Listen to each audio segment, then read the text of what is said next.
there on digital media platforms and their effect on the progressive movement during these midterm elections. Live coverage here on C-SPAN. Wasn't always the case. The son of a Turkish olive farmer turned business entrepreneur, Uygur, who was born in Istanbul and grew up in East Brunswick, New Jersey, considered himself a conservative during much of his young adult life. After graduating from the University of Pennsylvania's Wharton School of Business and receiving a law degree from Columbia, Uygur worked briefly as an attorney here in Washington and in New York. It was President George W. Bush's decision to invade Iraq in the wake of 9/11 that urged Uygur to pull the chute, as he likes to say, on the conservative cause and the Republican Party, launching instead the Young Turks on Sirius Satellite Radio in 2002. LA-based TYT became the first daily video show on YouTube in 2005 and has since become the leading news and politics show for young progressive viewers. Appearing as a political commentator on mainstream news outlets, Uygur has contended that one of the weaknesses of traditional media is that it tries too hard to be unbiased at the expense of being honest, and that it is also frequently unwilling to challenge both conservative and liberal talking points. Fresh off a lively hour-long debate with Fox News host Tucker Carlson at Politicon last week, Uygur is here today to offer his unique perspective on the role of digital media in the progressive movement and what it takes to survive in an ever-changing media landscape. He's also going to lay out the progressive victories he's expecting at the upcoming midterm elections in November and beyond. Please welcome Cenk Uygur. Thank you. Thank you, everybody. Thank you for coming. Tonight, or today, I should say, we're going to talk about something that is a little bit controversial, but it is coming whether you like it or not. And that is civil war within the Democratic Party. And that is going to start in 2 weeks. And in this case, I do mean civil. It's not like the right wing. It'll just be political and not in the physical world. There's also going to be a bit of a war between old media and new media. So I want to start talking about that because that will be prevalent throughout the next 2 years. So why? Why such harsh language? Why will there be a war? Because of a very simple reason. We don't agree. So the Democratic establishment is in favor of about 5% change, and we want complete change. We want systemic change, and we will not stop until we have systemic change. So that means a lot of things, but the first thing that it means is getting money out of politics. It is not negotiable, and as long as the Democratic establishment keeps taking donor money, which an overwhelming majority of them do, we will not agree. And I know they're used to having complete control and having everybody bow their heads, but we're not going to bow our heads. And so we will fight. And if you want to know what the reaction in Washington is going to be, whether it's the Democrats, the Republicans, or the media, go into any room in this town and mention the name Bernie Sanders. And you will get one of two reactions, either an explosion, as just happened to me in a green room earlier this morning, or uproarious laughter. And so what do I mean by explosion? Bernie Sanders, unacceptable, is what almost every Democrat and Republican in this town say. Then answer me this: why is he the most popular politician in the country? What is wrong with Washington? I mean, think about it. Everybody in this town missed every big story, and it never occurs to the old press, hey, maybe we're doing something wrong. So we saw Donald Trump coming, and you didn't. Why? Because you don't understand populism. You despise populism, so you aid and abet the people who are in the establishment, even at the expense of truth. Now, do I like Donald Trump? No, I can't stand the guy. But I still saw him coming because we were open to facts. We were actually open to the polling. I could talk to you about that at length later if you'd like to know details of why the polling actually was not that wrong in the 2016 election. And we see Bernie Sanders coming, we see his popularity, and it is for the same exact reason as why the Democrats in this town don't like him. Because he is a populist, it's because he is popular, it's because he is fighting for the middle class. But Bernie Sanders is not a person, he's an idea. And if Bernie Sanders went in the wrong direction, well, because of new media, everyone would notice immediately, and they would adjust. So in terms of the fight that's coming, once the presidential election begins, which is in about 2 weeks after the midterms, that war will happen whether we talk about it in polite terms today or not. So, and it will be fought in a very dirty way by the establishment. So it's great that we're doing this now because I want everybody to understand what's going to come down the pike. And so I guarantee you that the progressives, the people who are the most progressive people in the country, fighting for the most civil rights, will be labeled as racist and sexist. It is a guarantee. Write it down in stone. It will, in fact, be the very first thing that's said. In fact, it was said to me in a green room this morning by a Democratic hack. Okay? Why? They said, oh, Bernie Sanders doesn't care about black people. Are you insane? I don't know if you guys have seen the picture of him tied to an African-American woman during the civil rights era. He didn't do that because he thought he was going to run for president many decades later. He did that because he cares. And so the idea that he is not going to represent minorities is preposterous. The only reason by the way, it is done by the same exact people who called me an Obama boy back in 2008 because I supported Barack Obama. Hillary Clinton's campaign didn't just call Bernie supporters Bernie bros. Before that, when we supported Obama, they called us Obama boys. So don't talk to me about racism, okay? So now, whether it's Hillary Clinton or not, and preposterously, it turns out it might be, she's apparently still considering it. Okay, go back in the woods. Go back in the woods. That's not a good idea. But it doesn't really matter. Joe Biden, Kamala Harris, Cory Booker, what difference does it make?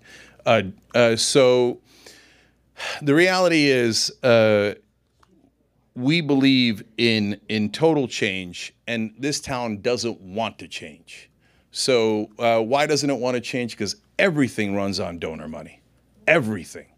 And that is what we are 100% opposed to, and that is what we will fight, and that is exactly why they don't like us. So, well, who's right, who's wrong in terms of where the country stands and where politics stands? Well, in terms of elections that have happened in 2018, well,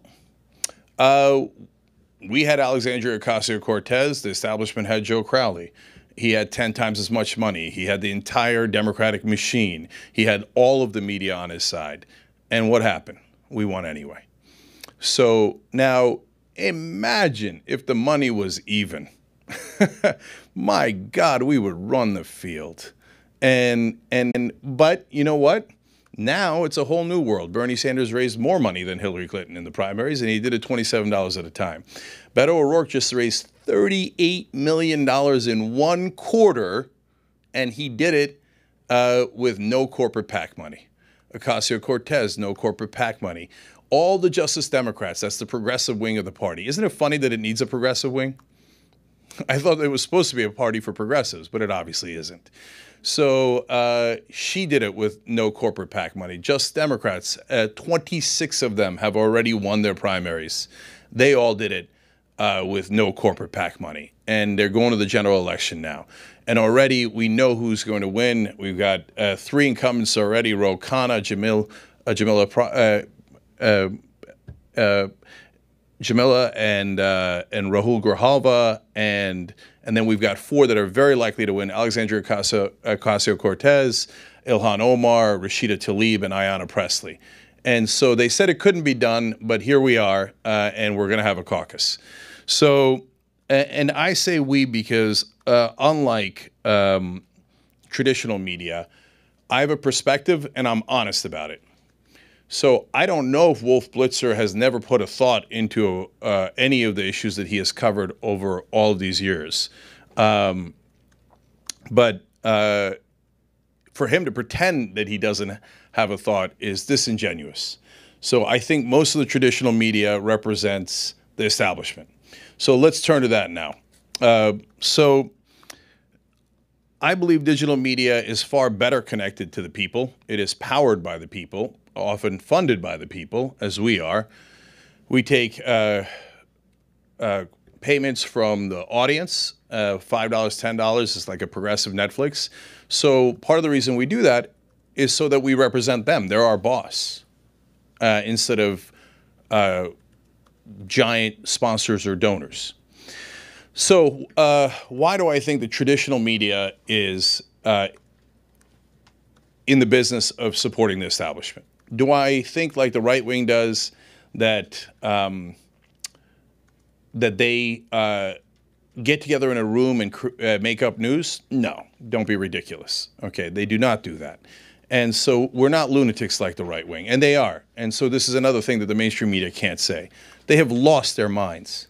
A majority of the Republican Party in polling indicates that they think the FBI got together, got in a room, and made up a bunch of facts about Donald Trump because they'd like to do a coup against him. That is lunacy. They have lost their minds. And you're not allowed to say it in this town because then people say you're biased. No, it's not biased. It's reality. The FBI and the news organizations in this town do not go into a room and decide what to make up. If you believe that, you're a lunatic. Okay, have I been clear enough? We're allowed to say that because we're in the business of truth. And we're not worried about, hey, are my ratings going to go down if I insult or offend Republicans? And isn't that funny? The guys who are constantly calling the other sides all kinds of names, you know, feminazi, libtard, I could go on and on and on. The minute you criticize Republican voters, man, they get triggered. And all of a sudden they need a safe space. They say, oh my God, how could you offend Republican voters? This is why you lose. No, you lose because you don't fight for your side. You're supposed to fight against the other side. And so we do that. So how is digital media going to make a difference? And then I'll talk about what I think is unfortunately the problem of what I call old media. So it makes a difference in raising money. Before digital media, there was almost no chance of being able to raise money in the amounts that Beto is, Ocasio-Cortez is, and Bernie Sanders is. And with digital media, there is a chance. Young Turks has raised over millions of dollars, several $1 million for progressive candidates. We're not embarrassed about that. We're incredibly proud about that. So it's our audience that funds it, and it's their decision to fund it. I back those candidates if they're corporate free. If they take corporate PAC money, I got no interest. So are Democrats better than Republicans? Yes. On social issues, they are. There is a difference. Don't let anybody tell you there isn't a difference. But am I going to have my audience and tell my audience to give money to somebody who's already taken money from Pfizer and Lockheed Martin and Goldman Sachs? Hell no. Don't give them money, and I wouldn't volunteer for them. When it comes to a general election, you've got to vote. You've got to vote, okay? But primaries are even more important than general elections. So raising money has made a giant difference for those progressive candidates because of digital media. Number two, spending money. So there are a lot of people in this town who got rich off of lying to their clients. So they tell them, oh, you're in a Connecticut House race. You should spend a lot of money in TV. Are you nuts? You're going to spend in the New York market on television and only hit a sliver of the audience that you need. In Connecticut, you're going to want to hit only in your district, but the TV ads go to the entire tri-state area. What a giant waste of money. But the consultant made 15% off that. So great, keep wasting that money. We'll kick your ass even more. So here, perfect example, Alexandria Ocasio-Cortez. She's in the New York market. If she had wasted money on TV, she probably wouldn't have won. But she puts all the money directed in her district in digital, and it helps her to win. Digital media is a game changer. So I remember the first time that I knew we were winning. It was in a speech in 2009 when Barack Obama was speaking in North Carolina at a college campus. And he said, I want to thank the wonderful Democratic senator that's working on health care reform for us, Max Baucus. And the whole place booed. Now, how do they know Max Baucus is corrupt? TV didn't tell him. TV loves Max Baucus. TV loves the corrupt. No, we told them. And by we, I don't mean just the Young Turks. I mean the internet. They looked up Max Baucus. They know he takes more money at the time. He took more money from the healthcare industry than any politician. The idea that he was going to do effective change of healthcare reform was laughable. So they liked Obama. They went to Obama's speech. It was a college campus in North Carolina, and they booed him when he said Max Baucus, and they were right. So third of all, now we get to the difference in media. In the old days, with no digital media, all you had was old media. You had the same talking heads that have been wrong decade after decade after decade, never embarrassed about how wrong they are. So you'd have Joe Scarborough go on there and tell you how great the Iraq War is, how great Republican politicians are. Now, apparently, he's also in favor of the Democratic establishment. But progressives, oh, no, no, no, no, no. They're either to be dismissed and ignored or derided. And so, but it's not just Joe. Obviously, Fox News, CNN, MSNBC, almost all of them, okay? And go find me a couple of journalists in this town that don't have disdain for progressives. I bet you can't do it. Now you think, no, what do you mean? Most of them voted for Hillary Clinton. That ain't a progressive. So if you think you voted for Hillary Clinton and that makes you a progressive, you don't know what the word is. So the Clintons took $3 billion from donors over their careers. So here, again, here's the difference between us and the right wing. You know who broke that story? The Washington Post. And it was a great story. So credit where credit is due. And especially for print journalists, they often do a fantastic job. Unlike the right wing, we don't want to tear them down. We want to build them up. We don't want to make their job harder. We want to make their job easier. We want them to be better at their job. Neutrality is not objectivity. So it is the wrong standard. If you call everything 50-50, you will equate the lies and truth. And that gives lies an enormous advantage. So why do I think old media is pro-establishment? In fact, I don't think it has a liberal bias. I don't think it has a conservative bias. I think it has an establishment bias. So why? First of all, think about how you do coverage. What's the first thing that the writers write about and they talk about on TV? Who has the most money? Wait a minute. I would say if you raised all this money from the people who you are legislating, you just rewarded the people who are the most corrupt. I'm not impressed if you took the most amount of money from Northrop Grumman. I'm not impressed if you took the most amount of money from Apple or from any of these companies. That to me says you're less trustworthy, not more trustworthy. But what does every media outlet in this country do, old media? They reward it by giving it coverage. They say Jeb Bush is leading. How'd that turn out for you guys? Okay. Hillary Clinton's leading. She raised more money. Raise more money, raise more money. Oh, that's so good. It ain't good. The whole country hates it. 93% of Americans believe that the politicians represent their donors and not their voters. Yet here we are in a town that celebrates it. And it's disgusting. So you reward who has the most money and who's the most corrupt in that sense. You reward establishment politicians. If you have a challenger, oh, no can do. Okay, nah, he's a plumber, he's a dentist, he's an iron worker, not interested. That's a real human, that's a real American. Okay, oh, the beloved politician from XYZ, we will shower them with coverage. They already have coverage. They already have power. You don't need to shower them with more, but you do. Now you say, hey, wait a minute. Now look, for California race is a decent example. There was 37 people in that Dianne Feinstein Senate race. You really want me to cover the 35th guy? Okay, so let's talk about what is a fair standard. How about if you looked at small donors, the number of small donors? Well, that would show energy, wouldn't it? And from real people, not from corporations. The number of volunteers, that would show energy, likelihood of winning. And by the way, I can show you progressive victories, and those two will come in at the very top for the right standards. If you saw how many volunteers Ocasio-Cortez had, if you saw how many small donors she had, you would have had a pretty good idea that she was going to win. That's how we knew. So she got almost no coverage in the mainstream press. We had done 34 videos about her before the election, not after the election. How did we know and you didn't? Because we're paying attention and we're being honest. Whereas the New York Times in that case, and many of the old media, sat on their hands and said, Challenger, no, Joe Crowley. Now, at the very end, New York Times turned around, oh, he didn't show up to a debate, and they wrote one tweak article about against Joe Crowley for not showing up to that debate and sending a surrogate, which was absurd, right? But they were the first to, they will tell you, not just me, that they messed up. It was in their backyard, and they didn't see her coming. They didn't see her coming. Why? Because of their bias. Yes, they have a bias. It is in favor of politicians, the rich, the corrupt, and they don't know it. It's not a conspiracy. They're good people who work there. They're good people who work across the media. We're not the right wing. We don't call you the enemy of the people. We want you to do a better job. We want you to get to the truth and stop calling things 50-50 when they aren't 50-50.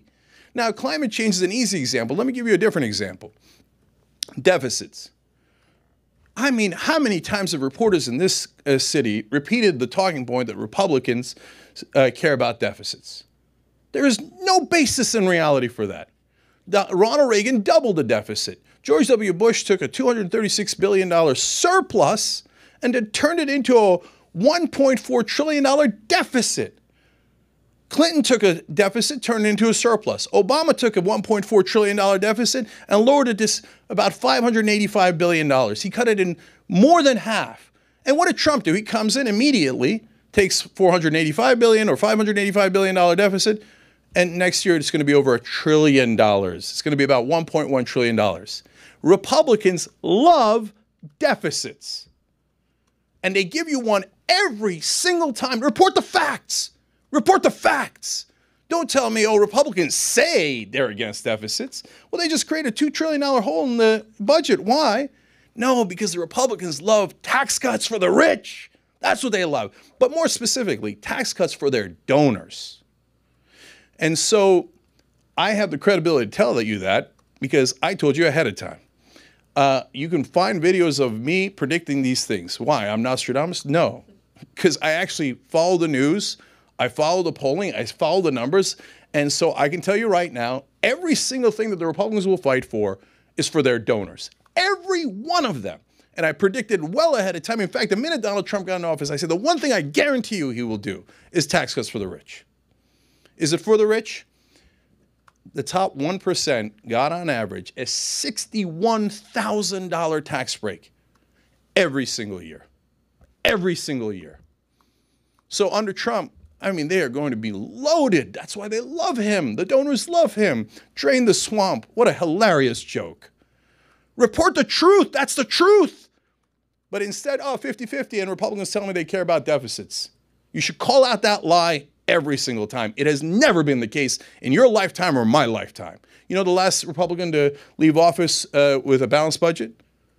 Dwight Eisenhower, who, by the way, today would be considered a massive progressive. If you did that story about, if you did a speech about the military-industrial complex now, they'd laugh you out of a Democratic establishment room. They say, well, are you crazy? I got to take money from Boeing. I got to take money from Lockheed Martin. You're talking about the military-industrial complex, right?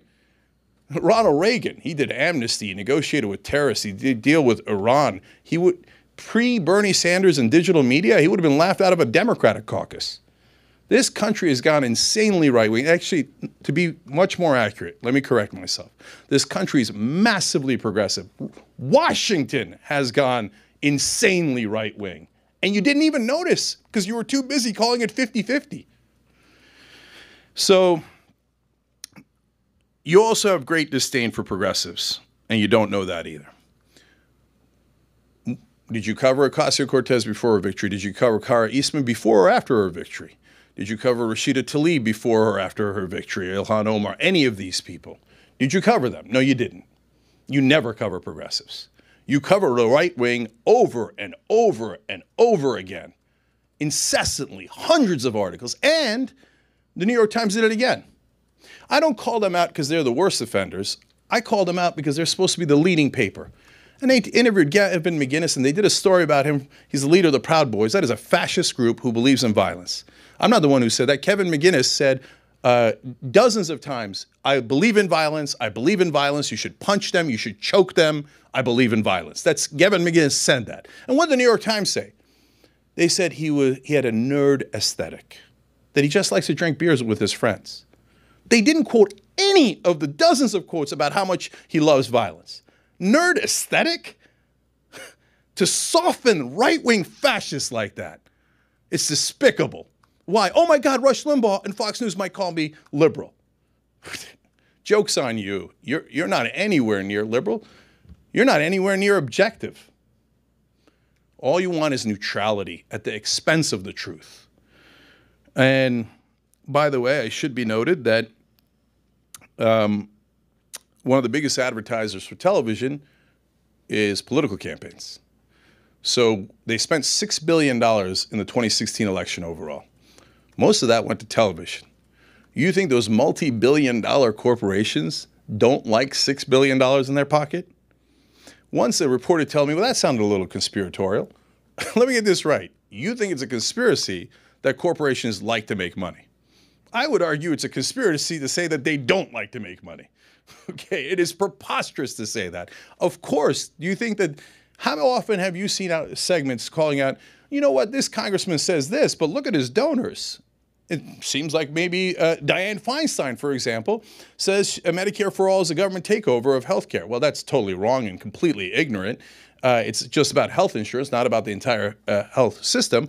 And did anybody call her out on that? No. Did anybody call her out that a week later she went and met with health industry lobbyists and took their money? You know why she did that? Because she's corrupt.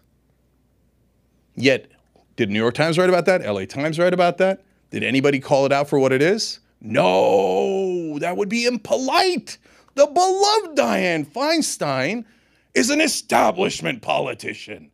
You have to give her all the press and all the credit and not call it out for what it is. Anderson Cooper asked over and over, and Bernie Sanders was too polite in the 2016 race. Do you think Hillary Clinton changed her votes based on the money she took? So let me answer it right now. Yes, absolutely. They all do. They all do. They take the money and they vote that way. Hey, are you real? Do you believe in a conspiracy theory that the corporations that give money to politicians don't want something in return? But they would be fired. They have a fiduciary responsibility to get a return on investment. The first time they give to a politician is a test.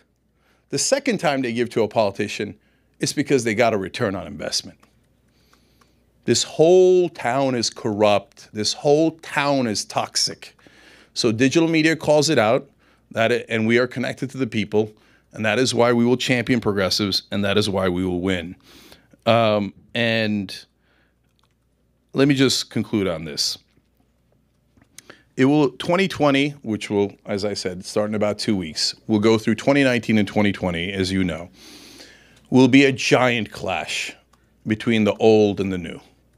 It'll be the old style politicians, and we do this on the show all the time. We cover all those debates and town halls live. And when Martin O'Malley takes off his jacket, I tell the audience, and everybody knows, he's going to roll up his sleeves. Why? Because that's what a consultant told him to do. Okay. The rest of the press will say, Bernie Sanders, his hair is uncombed. The country sees that and goes, that's a real person. Okay. So we're going to have that clash. And unfortunately, and I'm telling you ahead of time, and you know I'm right, old media will be on the side of the establishment. And by the way, one of the things that they will do is they will leak to you guys. They will leak their Oppo research to you guys, and you will not call it what it is, which is Oppo research.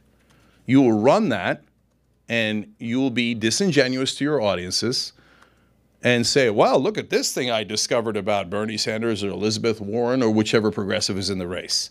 You do it all the time. The problem is progressives are played too nice. As you can tell from this speech, I'm not in that camp. And they don't fight back. Well, this time, we're going to fight back. And when we do, yes, it will be, well, as I started, war. And I welcome it, I look forward to it, and we will win it. Don't go anywhere. Okay. So isn't this a great country where you can come to Washington, welcome to Washington, by the way, and say Washington is toxic? Yes. And walk out of this room unharmed? For now, yes. For now? Yeah.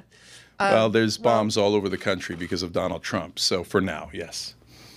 Well, let me, as president of the National Press Club, you've taken a lot of swings at the media. I've been a reporter or an editor or worked in journalism. I've been a journalist for almost 25 years.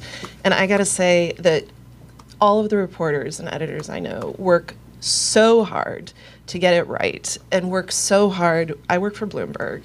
And objectivity, not false equivalence, which you have called out here, but objectivity is incredibly important. It is incredibly important to have, to me personally, to have a fair and unbiased standard of reporting, right?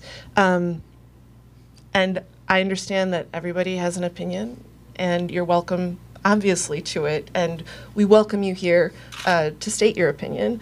But I know you called out Wolf Blitzer at one point as not having a thought, but when Wolf Blitzer was here accepting an award 2 years ago, every single person who came and spoke about him said he was the hardest working man at CNN, that he was such a hardworking reporter. So I just want to recognize here that the reporters and editors who are working for newspapers and TV, all of which are also digital now, right?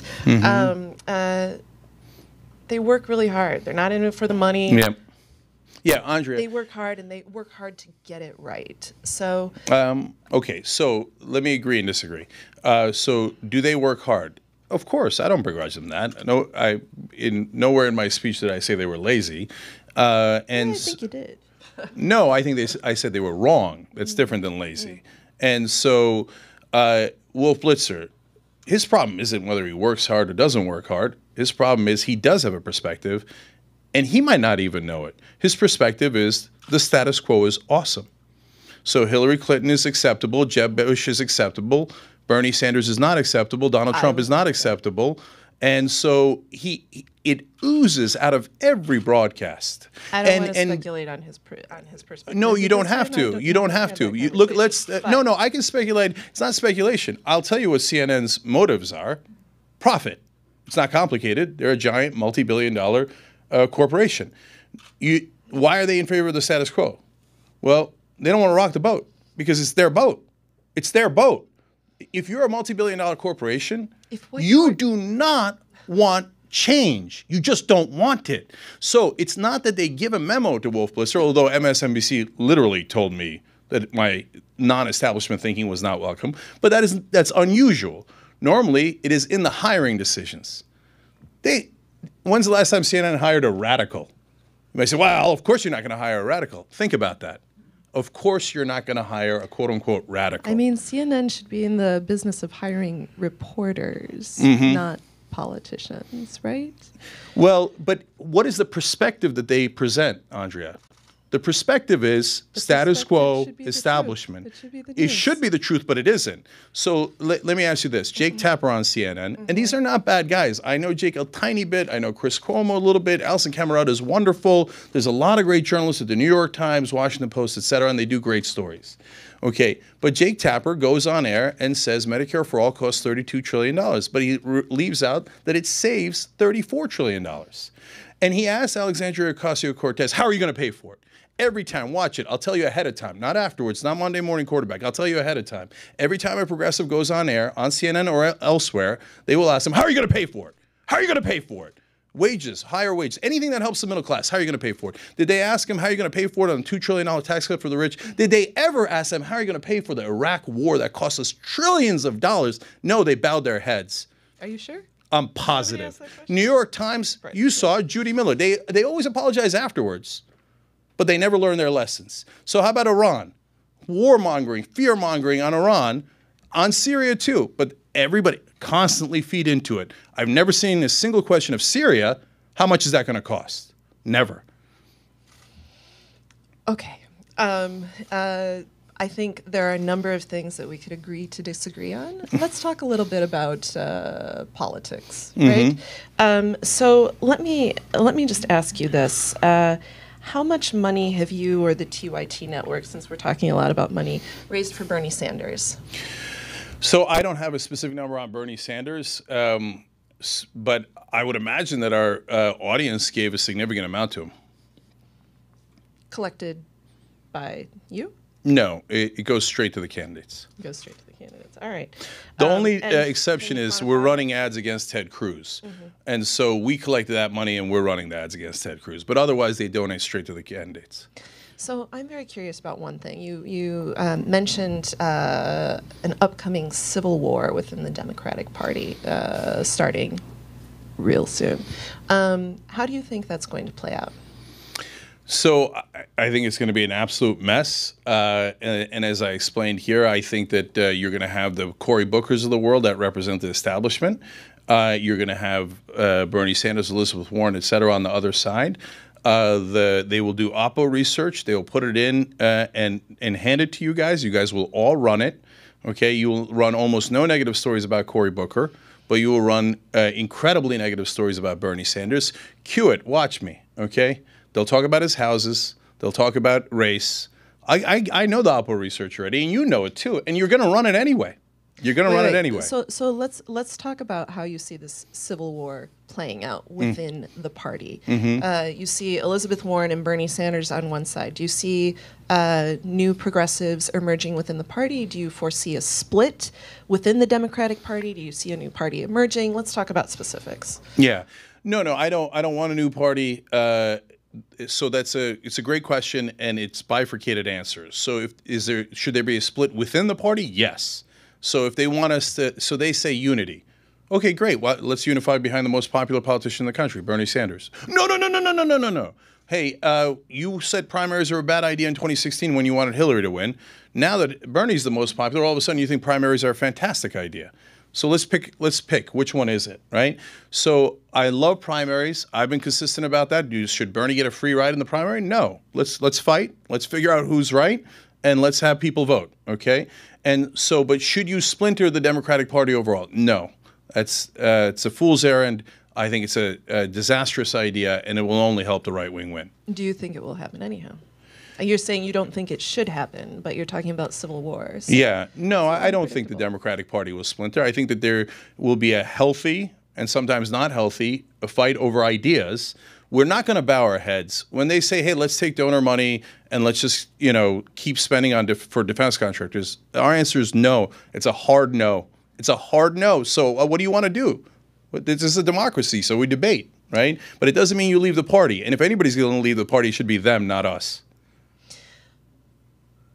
Which would still result in a splintering, right? Hey, listen, if they want to go join the Republicans in celebrating donors, they're welcome to it.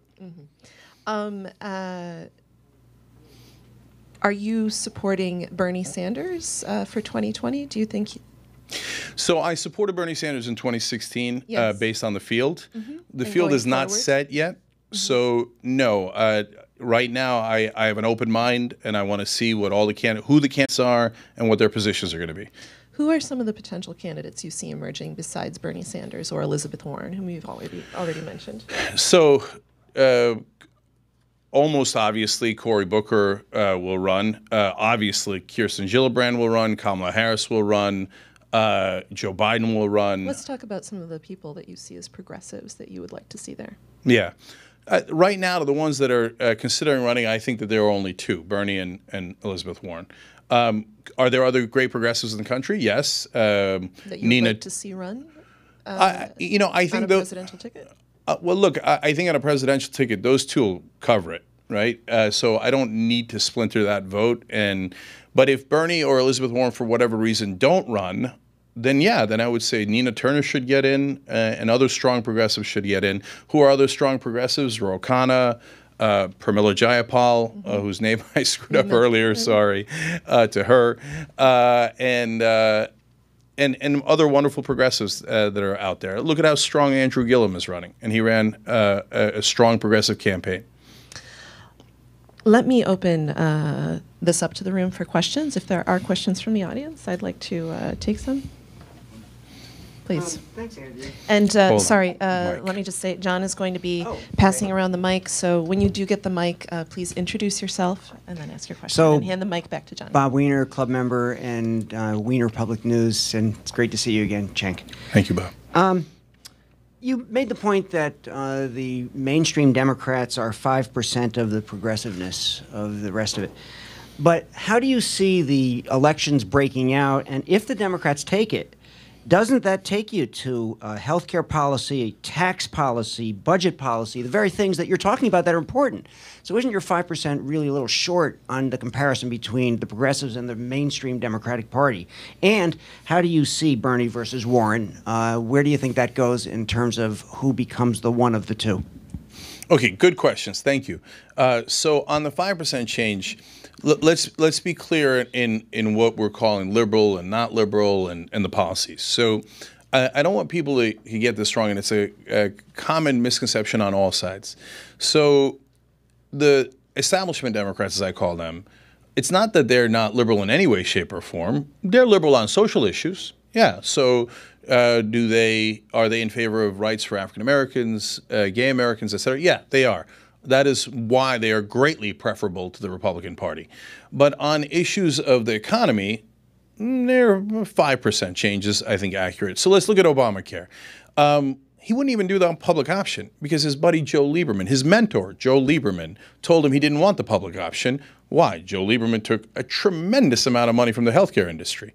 That's corruption. Max Baucus didn't want the public option. That's corruption. He takes tremendous amount of money from healthcare industry.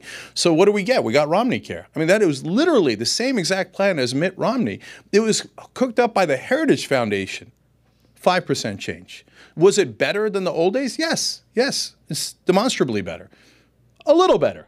The correct thing to do back then, which he now acknowledges, is Medicare for all.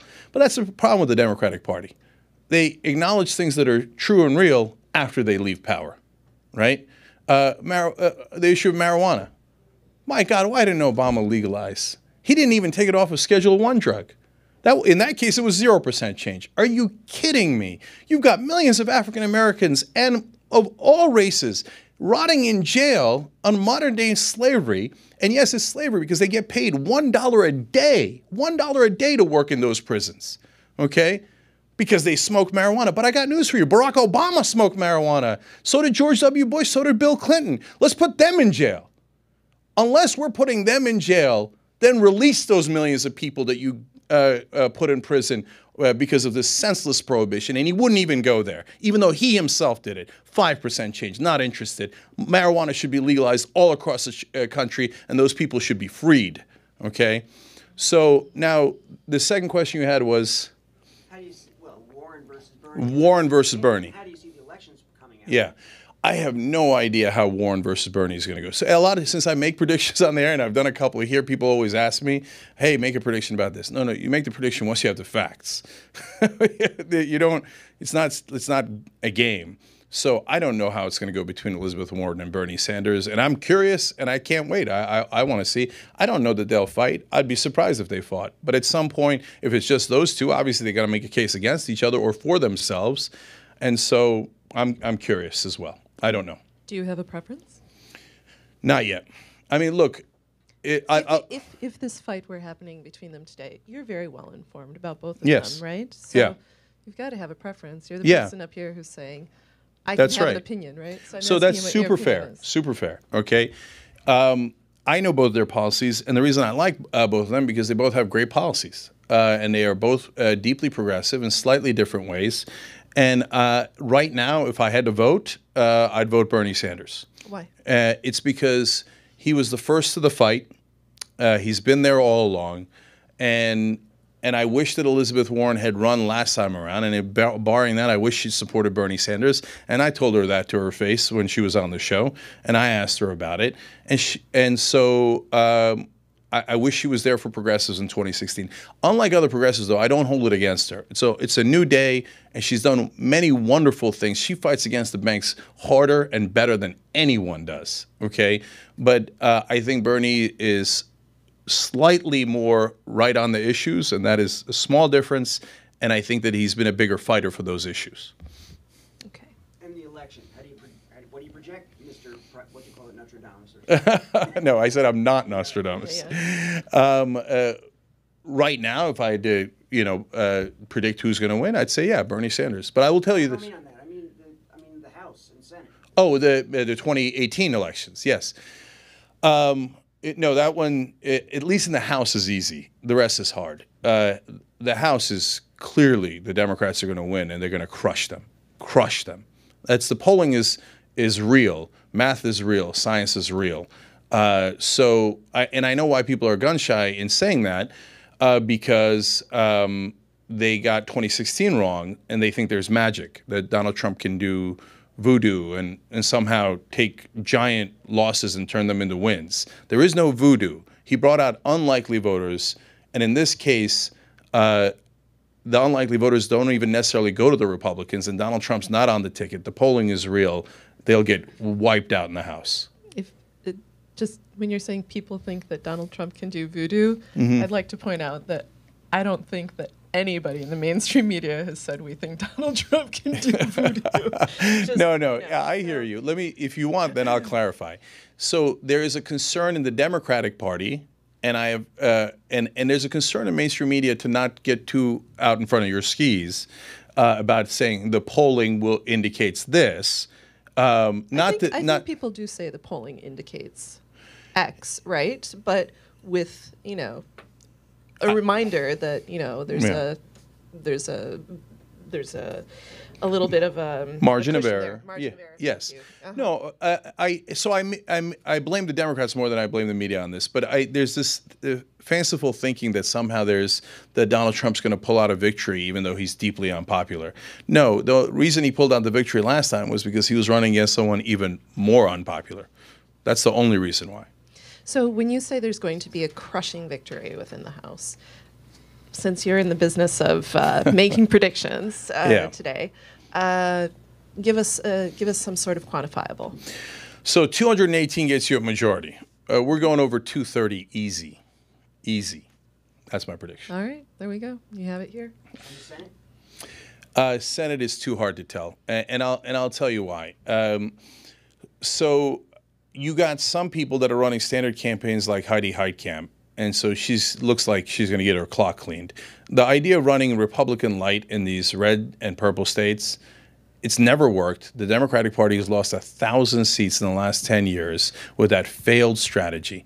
Well, why do they never learn their lesson? They're paid not to learn their lesson because the lobbyists want you to keep supporting the donors, even though it doesn't work. It doesn't work. It doesn't work. On the other hand, Richard Ojeda, running in the 3rd District of West Virginia, runs a populist campaign. He's not the most progressive, but he's very populist. He closed a 40-point lead. You know how he did it?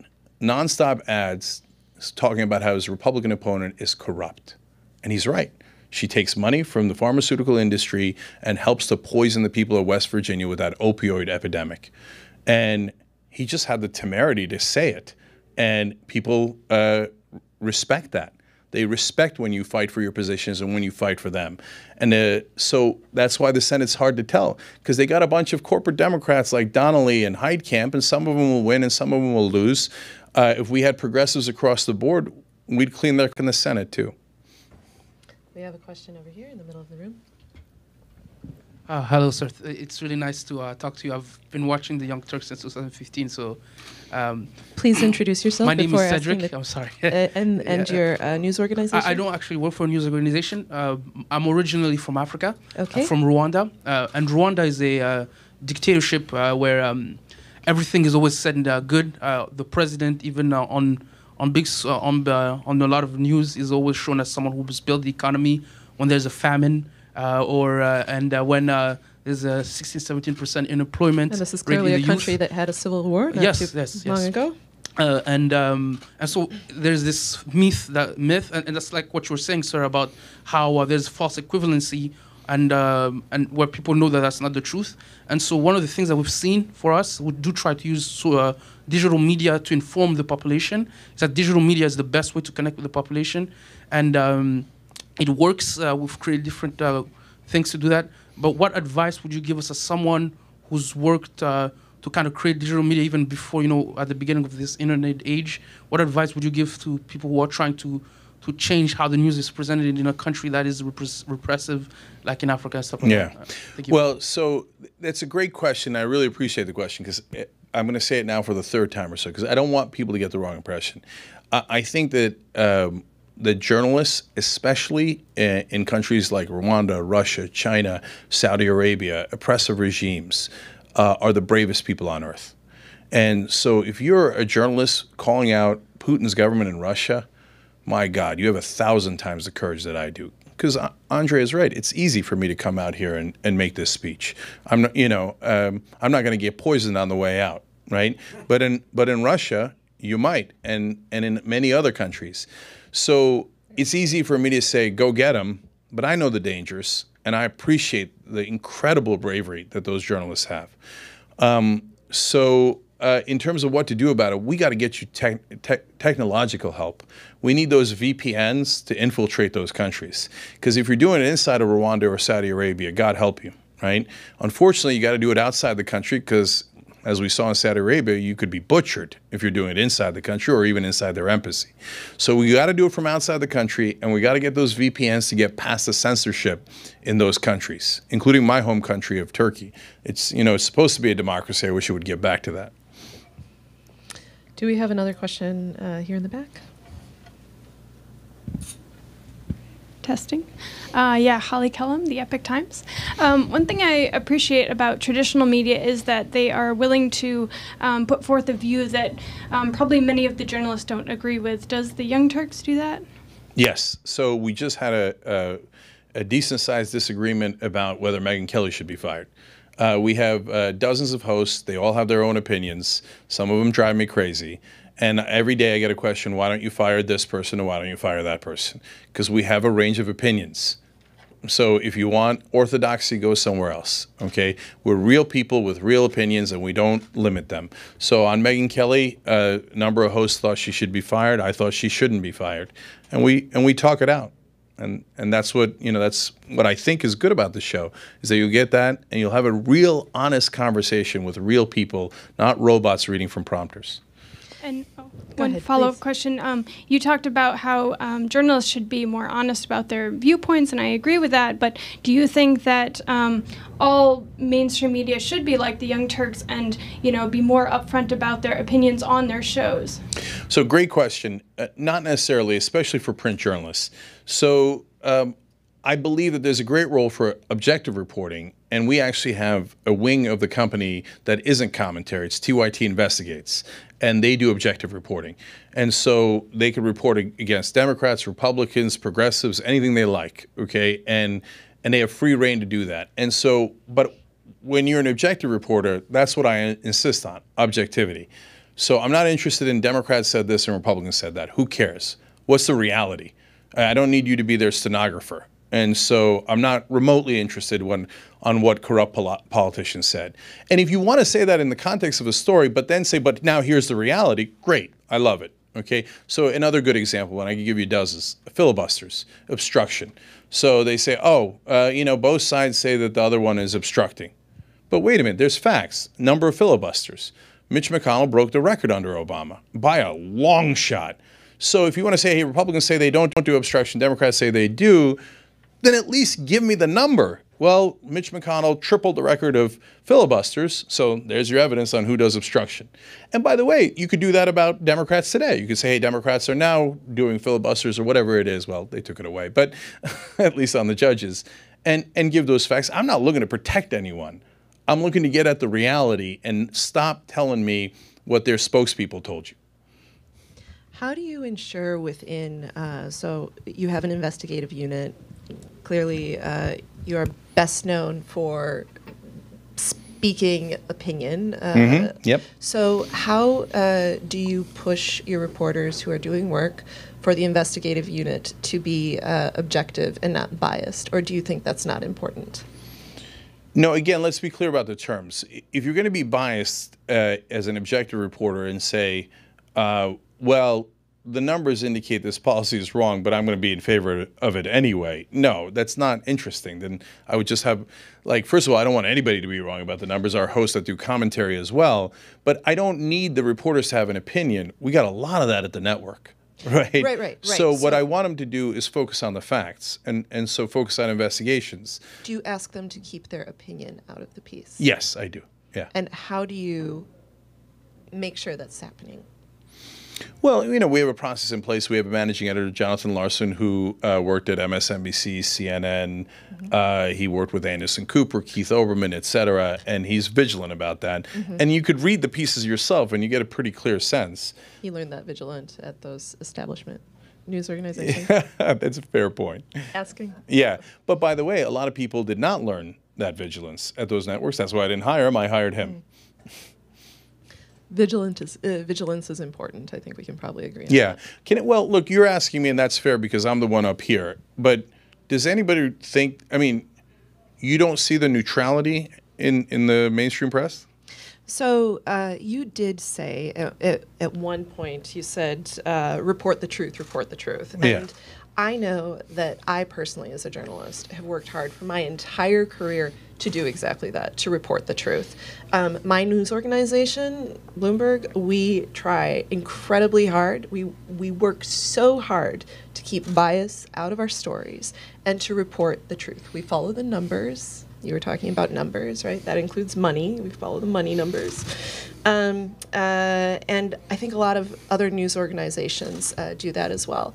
I think there is I think there is a struggle sometimes between false equivalence and objectivity. But I think, and I'm not the person who I know. answers matter here, but I do think that objectivity as a goal, as a pure goal, is key. Okay, fourth time. There's some great reporters all over mainstream media, and I've quoted Bloomberg on some great pieces that it's done. But I do believe, and this is where our disagreement is, that there is an institutional bias. And I think that the mainstream media, I don't mean it just at Bloomberg, I mean all the mainstream media. And I believe that they are scared to death of being called liberals by Republicans. For 30, 40 years. I think most reporters, I think the job that we do, you can't go into it being scared to death of doing it. You just go and do it and try to get it right. Look, here, I had Sam Donaldson on the show a long time ago, and he gave me a great anecdote about the old days when things were better. Okay, so he said every time that he covered Reagan and Clinton and asked hard questions, and their White House called up to complain to ABC News, Roone Arledge would give him a raise. That's a great story. I love that story. I wish we'd go back to that. Okay. Now, I talked to a mainstream media reporter who's a friend and a good guy and a good reporter, and off the record, and obviously I'm not going to give his name, a couple of years back, and he said, Cenk, if we don't have sources, we get fired, and you can't burn your sources. Now, think about that, and you know it. You know that's real. If you say the Republicans create bigger deficits, which is an absolute fact, well, the Republicans don't like that. You just lost your sources. All of a sudden, your livelihood's on the line. That's a reality. Well, I think we can probably both agree that we should all be asking the hard questions all the time. Yes. Good. Well, I would like to thank you so much for being here today. It was a pleasure to have you here. It was great to hear your thoughts and ideas.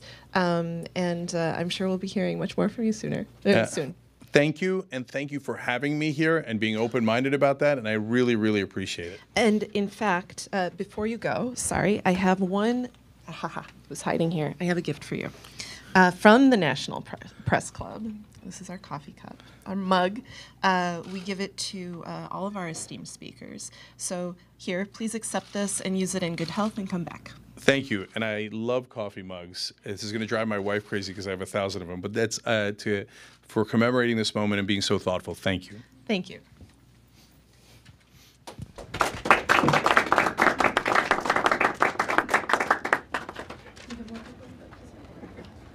Here? Sure. I don't. No, I'm okay. I gotta get to Capitol Hill by noon. If you need a place to come hang out, you can come. Okay. All right. Again, look, I know it's a harsh speech, but those are my opinions. I know they are. I just, are you close to Starbucks? Well, there's a coffee shop that one. But I might